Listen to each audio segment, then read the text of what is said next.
Hello friends, आज bites with प्रणवमध्ये आपण बनवणार आहोत सुक्या बोंबलाचा ठेचा। बोंबलाचा ठेचा बनवण्यासाठी आपल्याला हे सगळं साहित्य लागणार आहे। सगळ्यात पहिल्यांदा तर आपल्याला ना हे सुके बोंबील लागणार आहेत। सुके बोंबील आपण मस्त निवडून ते आपण ना कट करून घेतलेत। आता ना ह्याच्यापेक्षा छोटे छोटे तुकडे आपल्याला सुक्या बोंबलाचे करून घ्यायचे आहेत।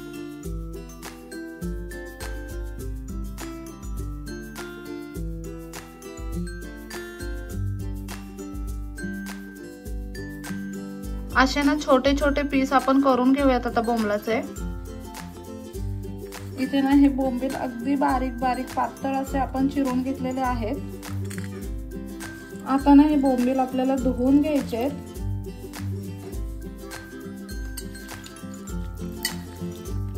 अगदी स्वच्छ असे हे बोंबील आपण धुवून घेतलेत। आता हे बोंबील आपल्याला तेलावरती थोडेसे परतून घ्यायचे आहेत। इथे एक कढई घेतली आहे। कढईमध्ये थोडं तेल टाकूयात। साधारणतः एक छोटा चमचाभर इतकं आपण तेल टाकलंय। आता ना साधारणतः हे 2 बोंबील आहेत जे आपण अगदी बारीक पातळ असे चिरून घेतलेले आहेत, ते या तेलामध्ये टाकून थोडेसे तेलावरती परतून घेऊयात।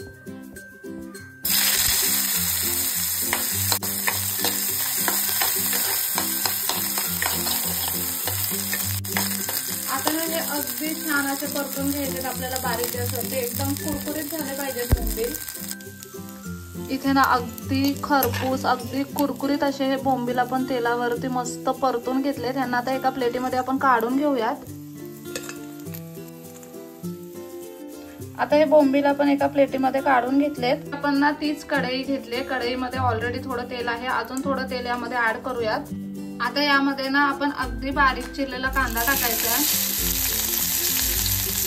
एक छोटा लहान आकाराचा कांदा आपण इथे घेतलाय, मस्त असा बारीक चिरून घ्यायचा कांदा। आता हा कांदा ना तेलावरती परतून घेऊयात। कांदा हलकासा परतून घेतला की यामध्ये आपल्याला टोमॅटो ऍड करायचा आहे। फक्त ना पाव टोमॅटो आपण इथे टाकलेला आहे, अगदी बारीक चिरून घेतलाय टोमॅटो सुद्धा। आता कांदा टोमॅटो छान असा आपण परतून घेऊयात। आता साधारणतः 3 ते 4 मिरच्या टाकायच्यात आपल्याला यामध्ये। हिरवी मिरची वापरली आपण इथे, आणि ना चवीप्रमाणे मीठ टाकून घ्यायचं आहे। उभी चिरलेली आहे मिरची, अख्खी मिरची टाकली आपण इथे, फक्त मधून त्याला उभं चिरून घेतलंय।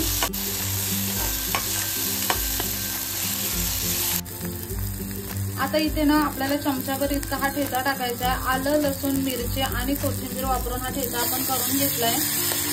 आलं लसूण मिरची कोथिंबीरचं प्रमाण तुम्ही तुमच्या आवडीप्रमाणे कितीही घेऊ शकता। फक्त हे 4 पदार्थ घ्यायचे आणि मिक्सरला वाटून त्याचा ठेचा तयार करून घ्यायचा, तो आपण यामध्ये आता वापरलेला आहे। अगदी छान थोडंसं तेल सुटेपर्यंत हा ठेचा आपण परतून घेऊयात। हे ना अगदी छान असं परतून घेतलंय। आता हे जे परतलेले बोंबील आहेत ते आपल्याला यामध्ये टाकायचे आहेत।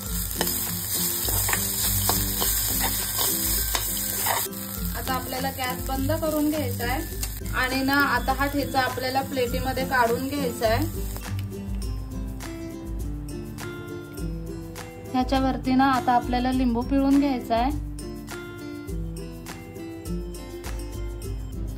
आणि तुम्ही इथे पाहू शकता अगदी मस्त कुरकुरीत असा सुक्या बोंबलांचा ठेचा बनवून तयार आहे। खूप सोप्या पद्धतीने हा आपण बनवलेला आहे।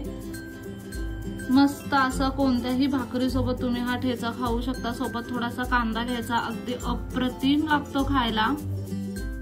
चला तर मग नेक्स्ट व्हिडिओ मध्ये भेटूया। तोपर्यंत मस्त खा, भरपूर फिरा आणि आनंदी राहा।